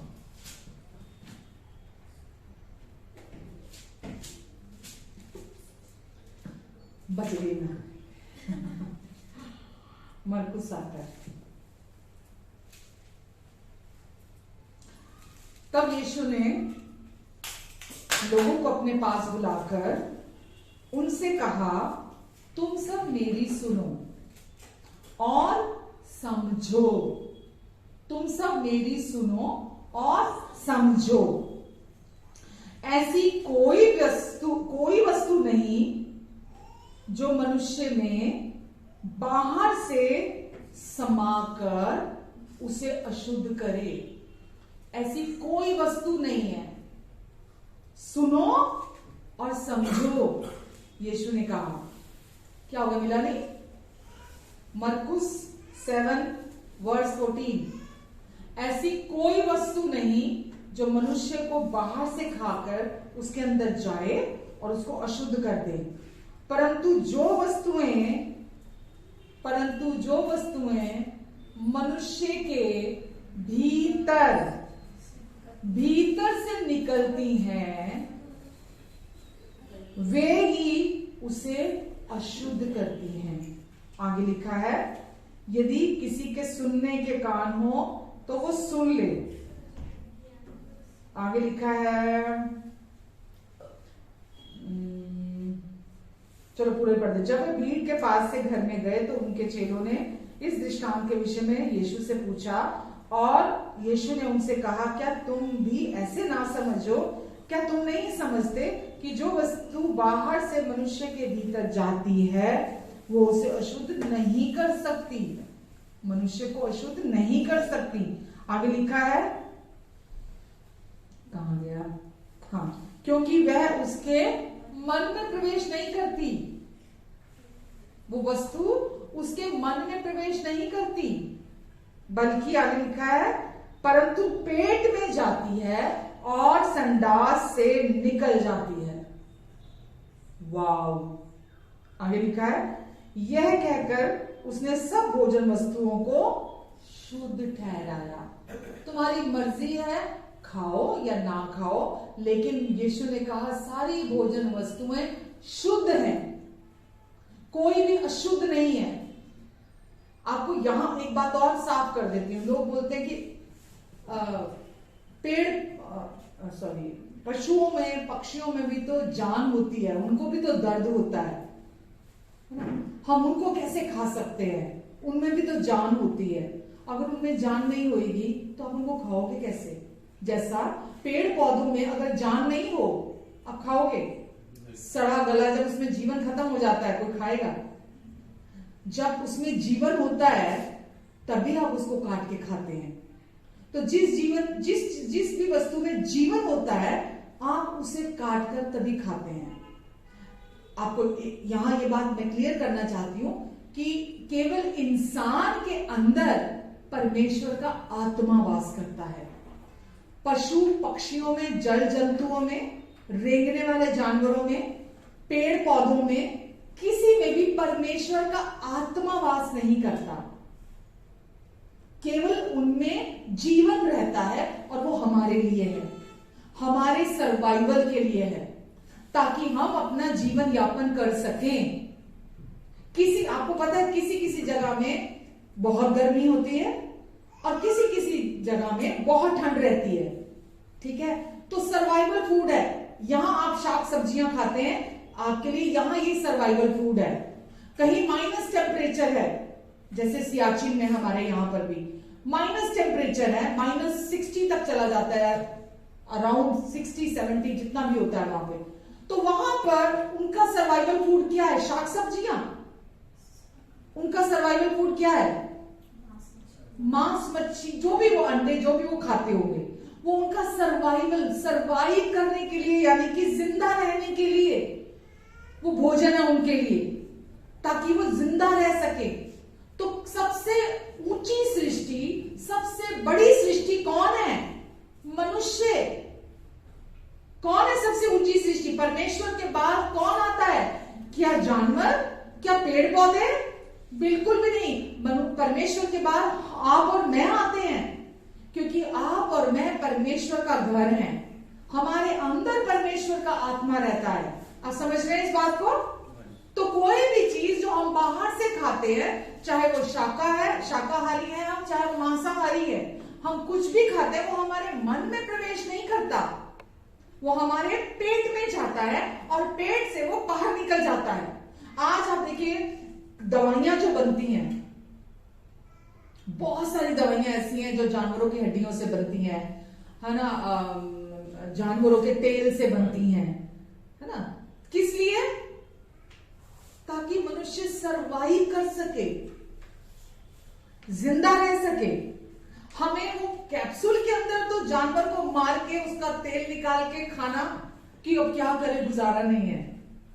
बिना जानवर को मारे आप उसके शरीर से अच्छी चीजें थोड़ा निकाल सकते हैं। उसको मार कर ही तो उसके अंदर से निकाल सकते हैं ना। चमड़ा लेते हैं, है ना, बहुत सारी चीजें हैं। अच्छा, बहुत गहरे में नहीं जाऊंगी तो बहुत लंबा हो जाएगा, बहुत दूर तक नहीं जाना चाहती, पर आपको क्लियर हो गया, समझ आया कि मनुष्य के मन में नहीं जाता खाना। आप मांसाहारी खाते हैं, बहुत बढ़िया, आप नहीं खाते और भी बढ़िया, मर्जी है आपकी, आप फ्री हैं। पर एक जगह बाइबल में लिखा है मांस खाने वाला शाक सब्जी खाने वाले से नफरत ना करे, और शाक सब्जी खाने वाला मांस खाने वाले से नफरत ना करे। जिसकी जो मर्जी है वो खाए, लेकिन आपको ये पता होना चाहिए कि आपने अगर मांस खाया आप अशुद्ध नहीं हो जाएंगे, आप पाप नहीं कर रहे। हमें लगता है मैं पाप कर रहा हूं, मैं जानवर को मार रहा हूं, मैं पाप, तो फिर आप दही खा के भी पाप कर रहे हैं, पानी पी के भी पाप कर रहे हैं, आप सब्जियों को काट के भी पाप कर रहे हैं, क्योंकि उनमें भी तो जान है। आप तो पाप करते जा रहे हैं, बहुत सारे पाप कर रहे हैं, आप तो कुछ भी खाएं, शाका खाएं, अगर आपकी सोच ऐसी है तो आप पाप कर रहे हैं लगातार। लेकिन कोई भी चीज परमेश्वर ने बोला अशुद्ध नहीं है, चाहे वो शाकाहारी है चाहे वो मांसाहारी है, कुछ भी अशुद्ध नहीं है। आगे पढ़ेंगे। फिर यीशु ने कहा, जो मनुष्यों में से निकलता है वही मनुष्य को अशुद्ध करता है। जो मनुष्य के मुंह से निकलता है वही उसे अशुद्ध करता है, क्योंकि भीतर से, जो हमारा बीच का हिस्सा था, कौन सा, हमारा मन का क्षेत्र, भीतर से अर्थात मनुष्य के मन से क्या निकलता है जो उसे अशुद्ध करता है? बुरे बुरे विचार, व्यभिचार, चोरी, हत्या, परस्त्रीगमन, लोभ, दुष्टता, छल, लुचपन, कुदृष्टि, निंदा, अभिमान और मूर्खता निकलती है। ये सब बुरी बातें भीतर ही से निकलती हैं और मनुष्य को अशुद्ध करती हैं। और सारी दुनिया, आपको पता है, कहीं भी आप चले जाओ, कहीं भी जो लोग जहां कहीं भी विश्वास करते हैं, सब जगह किया जाता है कि मनुष्य के मन से ये निकलनी बंद हो जाए। ये तो ऐसा है जैसा ना हवा से सर पे कंघी करना। हवा बहुत तेज चल रही है और हम बोले हम उससे अपनी कंघी कर ले, होगी क्या? कभी नहीं होगी। कभी भी बाहरी जो बातें हैं, चाहे वो कितनी भी अच्छी क्यों ना हो, मनुष्य के अंदर ये चीजों को खत्म नहीं कर सकती, क्योंकि प्रॉब्लम कहां है? भीतर आत्मा में। अभी तक उन्होंने यीशु का जीवन ग्रहण नहीं किया, और जब तक आपने यीशु का जीवन ग्रहण नहीं किया, ये चीजें आपके अंदर से खत्म नहीं हो सकती। आप कितना प्रचार सुन लें, किधर भी जाकर, कोई भी सत्संग में चले जाएं, कहीं पर भी चले जाएं, आप कितनी भी अच्छी अच्छी बातें, कई बार होता है ना, लोग फेसबुक खोलते हैं, फेसबुक को खोलकर अरे फलाने का प्रचार आ रहा है, कितनी अच्छी बातें बोल रहा है, फलाने धर्म का प्रचार आ रहा है, कितनी अच्छी अच्छी बातें बोल रहा है, रत्ती भर भी फर्क नहीं पड़ने वाला। मनुष्य को बदलने के लिए पहले उसके भीतर परमेश्वर का जीवन जाना चाहिए। परमेश्वर का जीवन जब अंदर जाता है, किस दिन जाता है? जिस दिन, बाइबल हमें बताती है, जिस दिन हम यीशु पर विश्वास करते हैं, हमारा पुनर्जन्म हो जाता है। जिस दिन कोई व्यक्ति यीशु मसीह पर विश्वास करता है, उसी दिन उसका नया जन्म होता है। कहां नया जन्म होता है? आत्मा में नया जन्म होता है उस व्यक्ति का। और जिस दिन उसका नया जन्म होता है, ये जो सारी चीजें लिखी हुई है ना, फिर ये उसके लिए नहीं है। ये जो हमने पूरी लिस्ट पढ़ी है ना, ये आपके लिए नहीं है फिर, क्योंकि अब आप अंदर से एक नए मनुष्य बन गए। पहले ये बुरी बुरी चीजें आपके अंदर से निकलती थी, क्योंकि पाप की प्रॉब्लम आपके लहू में थी, पाप की समस्या आपके खून में थी, जो पहले आदम से चली आ रही थी विरासत में। आप चाहते आप ना चाहते, हम सबको मिली है वो। आप जो एक नया बच्चा पैदा होता है, ठीक है, चलो कह लो वो साल का हो गया, छोटे बच्चे में तो बहुत पता नहीं लगता जब वो नया नया पैदा होता है, लेकिन 1 साल का हुआ, उसकी मां ने किसी दूसरे बच्चे को उठा लिया, क्या करता है वो 1 साल का बच्चा? हाँ, आपको तो अच्छा तजुर्बा है। कितना चिल्लाता है वो बच्चा, कितना गुस्सा उसको आता है, कितनी जलन उसको होती है। कहां से सीख गया वो? कोई सीखने की उम्र है उसकी अभी नहीं। कहां से आया ये? जो मन में भरा होता है वही उत्पन्न होता है, क्योंकि वो पहले आदम से जो उसको विपाप विरासत में मिला है, वो पाप उसके अंदर है, वो पाप की बीमारी उसके अंदर है, वो उसके भीतर, उसके अंदर अभी कुछ भी बदलाव नहीं हुआ, वो उसी के साथ पैदा हुआ है। इसीलिए अभी गुस्सा, आपको जलन, आपको भूख लगे तो देखो कैसा चिंगाड़ मचाता बच्चा। कोई चीज चाहिए होती है तो कैसे लड़ता है, अगर दूसरे बच्चे ने ले ली तो उसको मार मूर के बार खींच के सब करके, मतलब ही स्वार्थी होकर, क्यों मुझे चाहिए, ये दूसरे के पास नहीं होनी चाहिए, मुझे चाहिए, और उसको मार के, धक्का मार के। कहां से आया? ये पहचान है, पाप का फल है ये, पाप का फल है ये। जो पहले आदम ने किया उसका फल हम मनुष्यों में देखते हैं। लेकिन जैसे ही व्यक्ति का सचमुच में नया जन्म होता है, जब वो सच में कहता है यीशु मुझे आपकी जरूरत है, यीशु मुझे आप चाहिए, बस अब तो ये मैं अनुभव से कह रही हूं आपको, मेरे जीवन में मैंने सब कुछ ट्राई कर लिया था, कुछ ऐसा नहीं बचा था जो मैं कहती कि नहीं शायद ये ट्राई कर लूं, ये रह गया और तब मैं शायद मेरे अंदर शांति आ जाएगी और मैं इस संसार में खुश रह पाऊंगी। मैंने भी सब कुछ चख लिया था और मेरे अंदर से बस ये था, बस अब मुझे आप चाहिए, मुझे कुछ नहीं चाहिए, यीशु बस मुझे आप चाहिए, मुझे कोई नहीं चाहिए, यीशु बस मुझे आप चाहिए, मुझे कोई नहीं चाहिए। जिस दिन ये स्टेज आती है ना, उस दिन आप सचमुच में नया जन्म प्राप्त करते हैं। आप मतलब रियल ट्रांसफॉर्मेशन होता है आपके अंदर से, सच्चा रूपांतरण होता है, सच्चा बदलाव आपके अंदर आ जाता है। यीशु पर आपने विश्वास किया, बाइबल हमें बताती है जैसे विश्वास करते हैं व्यक्ति नए सिरे से जन्म लेता है। तो आप नए सिरे से जन्म लेते हैं, लेकिन आपके अंदर जिस दिन ये चीज आप समझ जाते हैं ना कि मेरी जरूरत सिर्फ यीशु है और कुछ नहीं, और मुझे सिर्फ यीशु चाहिए, वो सच्चा रूपांतरण होता है हमारी जिंदगी का। आमीन, हालेलुया। तो यीशु पर विश्वास करने से हमारा अंदर पूरी तरह नया हो जाता है, हम एक नए व्यक्ति बन जाते हैं, नए मनुष्य बन जाते हैं, हमारा अंदर बदल जाता है। फिर जैसे इसमें मैंने पढ़ा चोरी, हत्या, व्यभिचार, परस्त्री गमन, लोभ, दुष्टता, छल, लुचपन, कुदृष्टि, ये सब पाप के कारण उत्पन्न होते थे, मन से बाहर आते थे। अभी क्या है? अभी आप पापी नहीं रहे। जो पाप से अज्ञात था, परमेश्वर ने उसे ही हमारे लिए पाप ठहराया ताकि हम पापी ना रहें। वो जो आदम से चला हुआ आ रहा पाप था, हम उससे छुटकारा पाले, पूरी तरह से छुटकारा पाले, पूरी तरह से आजादी पाले। ये किसका काम है? परमेश्वर का काम है, और उन्होंने इसे परफेक्टली किया, कंप्लीट किया इसको कि आप पापी नहीं है। अब आप परमेश्वर के प्रिय धर्मी संतान बना दिए गए हैं। तो अब आपके अंदर से क्या उत्पन्न होता है? अब आपके अंदर परमेश्वर की इच्छा है, परमेश्वर की सोचें हैं, परमेश्वर के विचार हैं। अब आपके अंदर सब कुछ बदल गया, सब नया है आपके अंदर।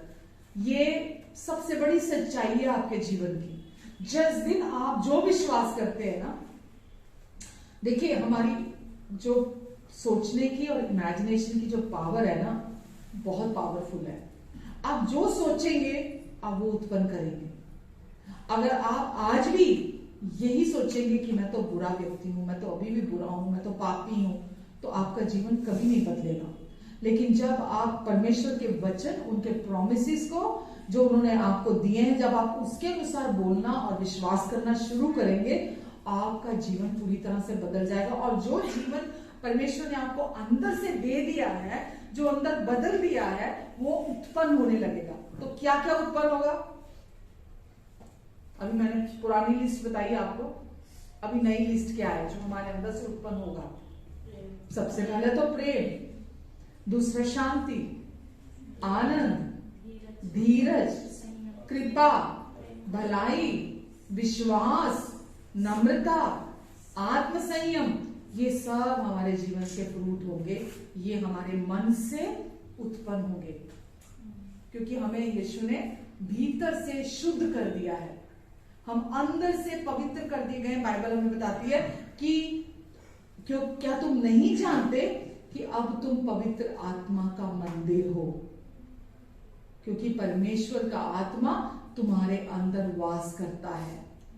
तो अब आप बुरे व्यक्ति नहीं हो, अब आपके अंदर बुरे विचार नहीं है, अब आपके अंदर बुरी इच्छाएं नहीं है, ठीक है, आपकी ये सच्चाई नहीं है। अब ये वचन में लिखा है अब हम परमेश्वर की सच्चाई और धार्मिकता और पवित्रता में रचे गए हैं, हम नए मनुष्य हैं। हालेलुया। और अब आप जब ये विश्वास करेंगे तो आपके अंदर से परमेश्वर का जीवन उत्पन्न होगा। आमेन। कैसे उत्पन्न होगा? क्या विश्वास करेंगे? और एक एक करके बोलो।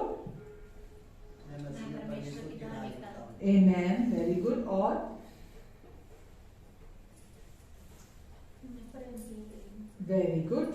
और मैं परमेश्वर की ओर से प्रेम की गई हूँ, मैं छुड़ाई गई हूँ, पूरा छुटकारा मुझे मिला है हर एक पाप की बीमारी से। जो पाप नाम है, नाउन है, उस पाप से परमेश्वर ने मुझे छुड़ा लिया है, श्राप से मुझे छुड़ा लिया है।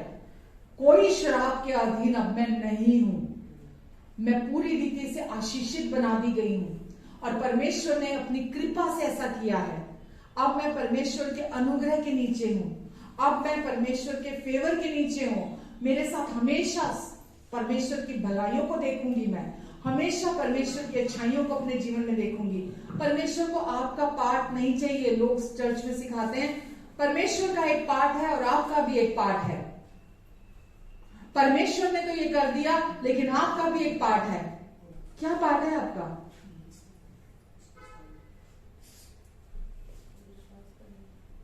विश्वास करना। क्या विश्वास करना? अभी आपने बोला था, क्या विश्वास करना? यस, ये विश्वास करना है कि आपका पाप है। जो पाप से अज्ञात था, परमेश्वर ने उसे आपके लिए पाप ठहरा दिया, ठीक है, ये परमेश्वर का पार्ट था। लेकिन आपका पार्ट और मेरा पार्ट क्या है? कि उसी में होकर हम परमेश्वर की धार्मिकता बन जाए। तो मेरा पार्ट क्या है? कि हाँ परमेश्वर, मैं विश्वास करती हूँ कि जो पाप से अज्ञात था उसे आपने मेरे लिए पाप ठहराया, और आज यीशु पर विश्वास करने के द्वारा मैं परमेश्वर की धर्मी बेटी हूँ, मैं परमेश्वर की धार्मिकता हूँ। ये आपका पार्ट है। बस अपने आप को बार बार याद दिलाना, बार बार बोलना, बार बार याद दिलाना, बार बार बोलना। ये नहीं कि मैं यहां से चर्च से बाहर निकले आप फिर वही पुरानी सोच, जो दुनिया की सोच है, जैसे दुनिया के लोग सोचते हैं, जो उनका तरीका है काम करने का, जो उनका तरीका है सोचने का, वो आपका और मेरा नहीं हो सकता। बाइबल में तो यहां तक लिखा है अविश्वासी का विश्वासी के साथ कोई मेल नहीं है।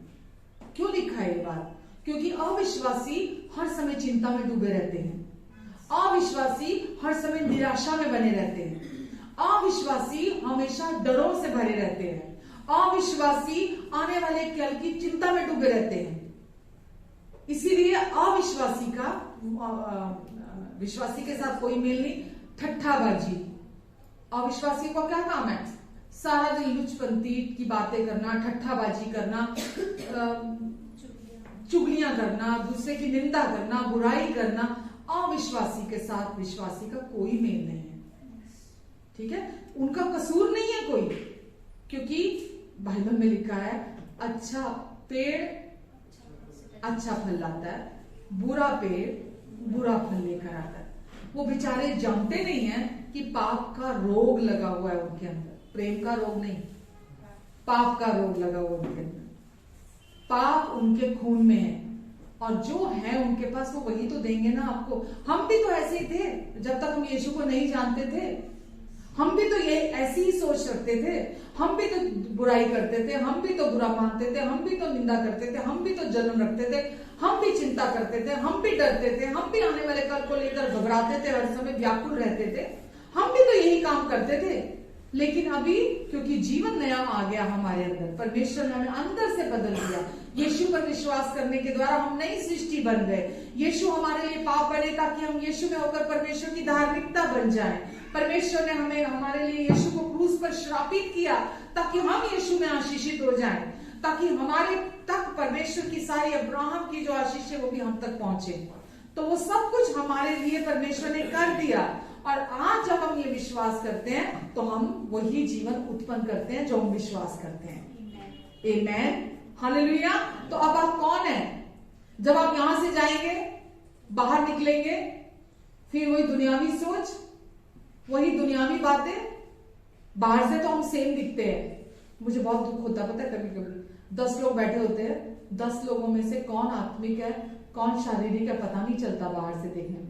दुनिया वाले सबको एक जैसा जज करते हैं, लेकिन गुड न्यूज क्या है हमारे लिए? हमें पता है हमारा अंदर बदल चुका है। हमें मालूम है सेल्फ कंट्रोल हमारे अंदर है, हमें पता है संयम हमारे अंदर है, हमें पता है धीरज हमारे अंदर है, हमें पता है प्रेम हमारे अंदर है, हमें मालूम है शांति आनंद हमारे अंदर है। आप समझ रहे हैं? ये सब हमारी विरासत है और हमारे अंदर हमारी आत्मा में है। इसीलिए हम दुनिया में अलग दिखाई देते हैं, क्योंकि हमारे अंदर नया जीवन है परमेश्वर का। यही विश्वास का जीवन है, यही विश्वासी कहलाता है। हालेलुया। और हम विश्वास करते हैं आज कि परमेश्वर हमारे अच्छे पिता हैं और कोई भी कुछ भी हमें उनके प्यार से अलग नहीं कर सकता। आमेन, हालेलुया। कुछ सीखा आपने, कुछ सीख रहे हैं। परमेश्वर ने आपके लिए सब कुछ कर दिया। आप अपनी कोशिशों से ये नौकरी वो नौकरी मिल जाए और अच्छी नौकरी मिल जाए, मुझे ये मिल जाए, अपनी कोशिशों में लगे रहते हैं, अपनी तिकड़ों में लगे रहते हैं। अगर लगे रहते हैं तो बंद कर दीजिए, आज से विश्वास करना शुरू कीजिए। अपने जो विरासत है उस पर अधिकार पाना सीखिए। जो पहले से ही आपकी है उस पर अधिकार कैसे पाया जाए। मालूम है, मैं यहां वहां से सुनती हूं, आज भी जैसे बाकी सब जगहों पे बताया जाता है कि आपको अपना जीवन बदलना है, आपको ये करना है, आपको आज्ञाकारी बनना है, आपको परमेश्वर की इस आज्ञा का पालन करना है। अगर आप परमेश्वर की इस आज्ञा का पालन नहीं करेंगे, आशीष नहीं आएगी, आशीषें रुक जाएंगी। अगर आप पाप करोगे, आप अपना उद्धार खो दोगे। केवल यही प्रचार सुनने को मिलता है। जब भी आप ऐसा प्रचार सुनते हैं तो अपने आप से पहले पूछिए, क्या ये सुसमाचार है? क्या जब मैं इसको सुन रहा हूं ये अच्छी खबर लग रही है मुझे? क्या ये अच्छी खबर है? अगर है तो सुनिए। अगर वो अच्छी खबर नहीं है, जो यीशु के बारे में बात करती है वो अच्छी खबर है। जो आपके बारे में, आपके सुधार के बारे में, आपके बदलाव के बारे में आपको उकसाते हैं कि आपको कुछ करना है, वो अच्छी खबर नहीं है, वो धर्म का प्रचार है। हमें धर्म का प्रचार नहीं चाहिए, ठीक है? हमें अनुग्रह का प्रचार चाहिए, हमें मसीह का प्रचार चाहिए। जब भी आप मसीह का प्रचार सुनते हैं, हमारा अंदर ट्रांसफॉर्म होता है, हमारा मन परिवर्तित होता है। मैंने पिछले हफ्ते भी आपको बोला था ना कि यीशु जब इस दुनिया में आए, वो पिता का हृदय हमारे लिए बदलने के लिए नहीं आए कि यीशु आए और आकर कुछ ऐसा कर दे कि परमेश्वर हम पर बहुत क्रोधित है और वो आकर परमेश्वर के दिल को हमारे लिए बदल दे कि परमेश्वर हमको प्यार करने लगे। यीशु आए ताकि वो हमारी सोच को बदल दे। हम जो सोचते हैं कि परमेश्वर बहुत गुस्सैल है, परमेश्वर बहुत क्रोधी है, परमेश्वर सजा देते हैं, परमेश्वर दोष लगाते हैं, परमेश्वर न्याय करते हैं, हम जो ऐसी सोच रखते हैं, हमारी सोच को बदल दे यीशु। इसीलिए पहला कुरिन्थियों 10 में लिखा है, हर एक मसीह विरोधी विचार, हर एक मसीह विरोधी विचार, हर एक ऊंची कल्पना, हर एक ऊंचे गढ़ का हम खंडन करते हैं और हर एक भावना को, किसको? हर एक भावना को हम मसीह यीशु का आज्ञाकारी होने का आदेश देते हैं। आमीन। क्योंकि हमारे लड़ाई के हथियार शारीरिक नहीं है गढ़ों को ढा देने के लिए, वरन हमारे लड़ाई के हथियार आत्मिक हैं, आत्मिक है, ताकि हम उनको ढा सके। आमीन। गढ़ों को ढा सके। तो आज जो मोटी बात मैं आपको कहना चाहूंगी वो ये कि हमको विश्वास में चलना है प्रतिदिन, ठीक है। वो और विश्वास कुछ ऐसा नहीं जो आपको करना है। करना मतलब मुझे कुछ बदलना है, मैं विश्वास कर, पता नहीं है कि नहीं है मेरे अंदर विश्वास, पता नहीं मैं इस सिचुएशन के लिए विश्वास करता हूँ कि नहीं करता हूँ, अच्छा मेरे अंदर विश्वास कम तो नहीं है, अच्छा इस चमत्कार के लिए मेरे पास विश्वास है या नहीं है। विश्वास करना मतलब जो कुछ परमेश्वर आपसे प्यार करते हैं और उन्होंने यीशु के द्वारा आपके लिए पूरा कर दिया, ऑलरेडी पूरा हो चुका है, उस पर विश्वास करना कहलाता है। उसको अपने लिए बार बार सुनना, उस पर विश्वास करना, और वही आपके जीवन को, चाहे आपकी आर्थिक जरूरत है, ठीक है, चाहे आपकी शारीरिक जरूरत है, चाहे आपकी मानसिक जरूरत है, चाहे आपकी भावनात्मक जरूरत है, चाहे आपकी पारिवारिक जरूरत है, चाहे आपकी सांसारिक जरूरत है, किसी भी प्रकार की आपकी जरूरत है, परमेश्वर अपनी कृपा से, अपने अनुग्रह से आपको आपूर्ति देना चाहते हैं। विश्वास अनुग्रह की ओर देखना विश्वास करना है, विश्वास अपनी ओर देखना विश्वास करना नहीं है। सुना आपने मैंने क्या कहा? खुद की ओर देखना, खुद की कमियों की ओर देखना, खुद को अपनी कोशिशों से बदलना विश्वास करना नहीं है। विश्वास करना यानी कि परमेश्वर कितने भले हैं, परमेश्वर कितने अच्छे हैं, परमेश्वर कितने प्यार करते हैं, परमेश्वर का प्यार हमेशा के लिए, परमेश्वर मेरी ओर है, परमेश्वर मेरे सहायक हैं, परमेश्वर मेरे लिए हैं। ये परमेश्वर की कृपा की ओर देखना, परमेश्वर की ओर देखना विश्वास करना है। आमीन। अपनी ओर देखना, अपने विश्वास की ओर देखना विश्वास करना नहीं है। परमेश्वर की कृपा, उनकी भलाई की तरफ देखना विश्वास करना। उस पर जब आप देखते हैं, दैट मीन्स, इसका मतलब क्या है? आपका विश्वास काम कर रहा है। निरंतर परमेश्वर की अनुग्रह, उनकी कृपा की तरफ देखना यानी कि विश्वास काम कर रहा है। आपको पता नहीं चल रहा, ठीक है, लेकिन वो काम कर रहा है आपके अंदर से। हालेलुया। और वो आपको अंदर से भी बदलेगा, आपके बाहर भी सब कुछ को बदलेगा। आमीन। इसीलिए विश्वास सुनने से आता है।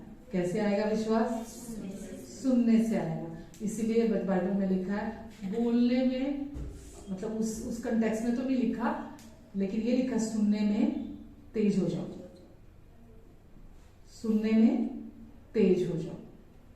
जो सुनोगे वही भरेगा, जो भरेगा वही बोलोगे। वचन में लिखा, मनुष्य के मन में जो भरा होता है वही उसके मुंह से बाहर आता है। जो हमारे अंदर भरा होगा वही बाहर आएगा, ठीक है।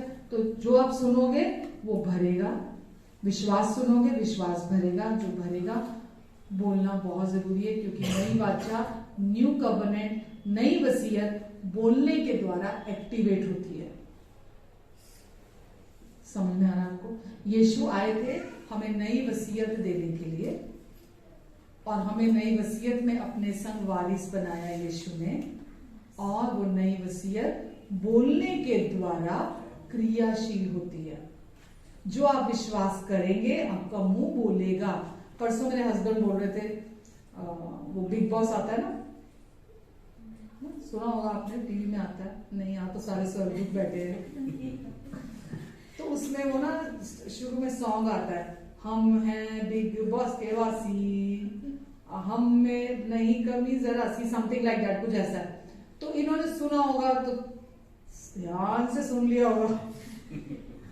मुझे बोलते हैं ये क्या हो गया, मेरे बजी जा रहा है, बजी जा रहा है, ये क्यों बजी जा रहा है? मैंने बोला क्योंकि ध्यान से सुना, कान दिए। जो हम ध्यान से सुनते हैं वो हमारे अंदर भी जड़ पकड़ लेता है। जो अंदर जड़ पकड़ लेता है वो हमारे मुंह से निकलता, नहीं भी चाह रहे थे बोलना, लेकिन नोइंगली अननोइंगली वो मुंह बोल रहा था, मुंह चल रहा था। ठीक है, तो ये जो आप चाहते हो देखना अपने जीवन में, उसको भरना शुरू करो। भरोगे वही जो भरा होगा वही बाहर आएगा। आमेन। आप मुंह बंद करके कोई जंग नहीं जीत सकते, मुंह बंद करके अपना भविष्य नहीं बदल सकते। गारंटी के साथ मैं आपको बोल रही हूं, मुंह बंद करके भविष्य नहीं बदलेगा। विश्वास नई वाचा का, लास्ट वीक में मैंने बोला था, बाइबल कहती मैंने विश्वास किया इसलिए मैं बोला। विश्वास बोलने के द्वारा क्रियाशील होता है। जो विश्वास अंदर है, मन में अंदर है, वो मरा हुआ है। आप कितना भी अपने मन में विश्वास करते हैं, परमेश्वर बहुत अच्छे हैं, वो मुझे प्यार करते हैं, वो मेरे साथ हैं, मैं कुछ ना, अब अपने मन में ही है, आपका मुंह नहीं खुल रहा, कुछ नहीं बदलेगा, कुछ नहीं बदलेगा। आपको अपना मुंह खोलना पड़ेगा, क्योंकि आप सबसे ज्यादा, इंसान सबसे ज्यादा विश्वास पता है क्या करता है? जो वो अपने खुद के मुंह से बोलता है, उस पर वो सबसे ज्यादा विश्वास करता है।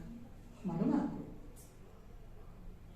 अपना मुंह बंद रखकर विश्वास नहीं एक्टिवेट कर सकते, इसीलिए अपना मुंह खोलो। बाइबल पढ़ते हो, बोल बोल के पढ़ो, ऊंची ऊंची पढ़ो, ताकि आपके कान भी सुने, आपका मुंह भी बोले। बोल बोल के पढ़ो वचन को, जो आप सीखते हो चर्च में सुनकर जाते हो कि मैं परमेश्वर की प्रिय बेटी हूं, परमेश्वर ने मुझे हमेशा के लिए स्वीकार कर लिया है, परमेश्वर मेरे अच्छे पिता है, परमेश्वर की मेरे लिए एक भली योजना है, परमेश्वर के मेरे लिए अच्छा उद्देश्य है मेरे जीवन से। अब यीशु के द्वारा मैं आदम के पाप से छुड़ा ली गई हूँ, मुझे 100% छुटकारा दिला दिया आदम के पाप से। अब मैं पापी नहीं हूँ, परमेश्वर ने मुझे अपनी धर्मी बेटी बना दिया है। यीशु मेरे लिए पाप बने ताकि यीशु में होकर मैं परमेश्वर की धार्मिकता बन जाऊं। परमेश्वर ने मुझे यीशु के एक ही बलिदान के द्वारा हमेशा के लिए पूरी तरह से पवित्र बना दिया है। यीशु के द्वारा, एक ही बलिदान के द्वारा मुझे सिद्ध बना दिया है, और अब मैं मसीह में नई सृष्टि हूँ। पुरानी सारी बातें बीत गई, सब कुछ नया हो गया। यीशु के कारण अब मैं चंगी कर दी गई हूँ, यीशु के द्वारा अब मैं सफल बना दी गई हूँ। आप अगर दिन भर अपने घर में उठते बैठते आते जाते इस अंडरस्टैंडिंग के साथ जो आप सुन रहे हैं, खाली मुंह से मटरिंग, दोनों ही चीजें, देखो यहां मैं क्लियर कर दूं, सिर्फ मन में है कोई काम नहीं करेगा, सिर्फ मुंह में है, अंडरस्टैंडिंग नहीं है, समझते नहीं है, कोई काम नहीं करेगा। आप अंडरस्टैंड भी कर रहे हैं जो आप बोल रहे हैं, ठीक है, जो आप बोल रहे हैं और जो आपके भीतर है, दोनों होना चाहिए, तो आपका विश्वास काम करता है। इसीलिए मैं बोल रही हूं, जो सुनोगे, अच्छे से सुनोगे, सुसमाचार सुनोगे, अनुग्रह का वचन सुनोगे, मसीह का सुसमाचार सुनोगे, वो आपके अंदर विश्वास को आपके दिल में जागरूक करेगा। और जो अंदर जागरूक होगा, हो नहीं सकता मुंह ना बोले। वो जो आप बोलते हो वो बड़ा पावरफुल होता है, ठीक है। और एक होता है, किसी को बोल देते हैं, कोई भी बंदा अच्छा बीमार है, यीशु कोड़खाने से मैं चंगा हुआ, अगला बंदा रट्टे लगाता रहता है, यीशु कोड़खाने से मैं चंगा हो गया, हाँ यीशु, हाँ मैं चंगा हो जाऊंगा यीशु कोड़खाने से, हाँ मैं चंगा हो जाऊंगा। उससे पूछो तो ठीक है, हाँ मैं हो जाऊंगा चंगा, हाँ मैं हो जाऊंगा चंगा। कैसे चंगा हो जाएगा भाई? अंडरस्टैंडिंग तो है नहीं, पता तो है नहीं कुछ भी, कैसे चंगा हो जाएगा वो व्यक्ति? तो हम ऐसे ब्लफ नहीं खेल रहे हैं, हम ऐसी हवा में बातें, पॉजिटिव बातें नहीं कर रहे हैं कि हम पॉजिटिव पॉजिटिव पॉजिटिव बातें करेंगे, पॉजिटिव पॉजिटिव सोचेंगे और हमारे जीवन में सब अच्छा हो जाएगा। हम सच्चाई को जानते हैं और परमेश्वर की सच्चाई अटल है, उनकी सच्चाई हमारे लिए झिलम और हमारे लिए ढाल है। परमेश्वर का वचन सच्चा है, परमेश्वर विश्वास योग्य परमेश्वर है, और जो वो कहते हैं वो कभी नहीं टलता, अगर हम उसको विश्वास से लेते हैं तो। आमीन। हम उस पर विश्वास करते, विश्वास से सुनते हैं, विश्वास से सुनते हैं। आपका चर्च आकर एक ही काम है, मालूम है आपको? सिर्फ सुनने आते हैं आप चर्च में। मुश्किल काम है क्या? फिर भी मुश्किल लगता है। घर से निकलना, बेचारे नन्हे मुन्ने से तो सारे हैं, कमजोर से नहाना, तैयार होना, रजाई में से निकलना, ये भी तो करना पड़ता है ना। बहुत मुश्किल लगता है, नहीं भी जाऊंगा एक दिन, एक संडे चर्च। हम अपने मुताबिक सोचते हैं, हम अपने मुताबिक चीजें करते हैं, और जब उसके परिणाम आते हैं, यीशु ये क्यों कर दिया, ऐसा क्यों हुआ मेरे साथ, ये नहीं होना चाहिए था मेरे साथ, ये क्यों हुआ, ये क्यों नहीं बदल रहा। हमने तो अपने मुताबिक किया, हमें जो अच्छा लगा हमने तो वो किया, और हम रिजल्ट कहते हैं परमेश्वर के मुताबिक आने चाहिए। आप मतलब कमिटेड होकर आप चर्च तो आओ, आप अपने जीवन को लेके मतलब एक सीरियसनेस तो हो, सीरियस वर्ड तो मैं चलो बड़ा थोड़ा हार्श लगता है, लेकिन फिर भी अपने जीवन को लेकर इतना तो होना चाहिए कि नहीं यार, परमेश्वर मुझे बहुत प्यार करते हैं। और जब मैंने ये सुन लिया कि जितना मैं सुनूंगा मेरा अंदर बदलेगा, मेरे अंदर काम होगा, तो मेरे बाहर भी वही पवित्र आत्मा काम करेंगे। मुझे मेरा कोई पार्टी नहीं है, मुझे कुछ करना ही नहीं है, मुझे ध्यान से सुनने के लिए आना है चर्च में। बिना सुने काम नहीं होगा। देखो जरूरी काम रोज आते हैं, मैं भी तो आपकी तरह दुनिया में हूं, मैं भी तो आपकी तरह शरीर में हूं, मजबूरी जरूरतें रोज आती हैं। मूड बीच में नहीं आना चाहिए, मूड मतलब इमोशंस जिसकी हमने अभी बात करी हमने, मूड ही तो है, मूड भी तो इमोशन है ना। आज मूड नहीं है, आज मन नहीं है, आज दिल नहीं कर रहा, ऊपर रजाई में से निकलने का मन नहीं कर रहा, मत एंटरटेन करो भावनाओं को, समझ रहे हैं आप? आने का चुनाव करो, जब आप आने का चुनाव करोगे परिणाम भी वैसे ही होंगे। हालेलुया। यहीं रुकते हैं, कुछ सीखा आपने? प्रेज गॉड, परमेश्वर का धन्यवाद देते हैं। आइए धन्यवाद देते हैं।